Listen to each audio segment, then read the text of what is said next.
Good afternoon. Welcome to this edition of our Ag Market Update. We are looking at markets just closing now, and I would describe it as mostly negative today for all markets, whether it's the stock market, the energy market, the grain markets, or cotton. Everything was down, and the reason given for the stock market instability was a new understanding or realization or fear that trade talks, even though they've gone well up until now, the thought is that the talk over technology is going to bog down, and there are going to be problems. And so that has led to the Dow Jones being down 370, and that seemed to move across other markets. Cotton down 73 at 73.16. It got as low as 72.75.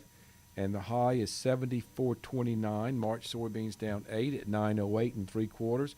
It got to 899 and a half and quickly bounced off that level, so there seems to be support at $9. The high is 919 and a half. March corn down 3 at 378 and 3/4, following soybeans, a high of 382 and a quarter, a low of 376 and 3/4. Now wheat stood out as a positive. Wheat up 3 in March at 520 and 3/4. The high is 526, the low is 514 and a quarter.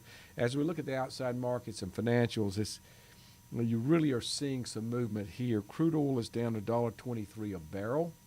The dollar down 8, that's not a big deal. Gold up 1, silver down 4, that's not a big deal. But the Dow Jones right now down 365 is certainly a big deal, and that seems to be a negative for everything. So tomorrow will be a new day. We'll come in, we'll see what the latest reaction is, probably to the latest trade talks, and see if we can hold these agricultural markets. We did hold somewhat today. We were firming up right at the end of the day. Although we closed down, we were well off the lows that we had seen. So that was a sign that there's buying under the market, and that's positive. Have a good evening. We'll see you first thing in the morning.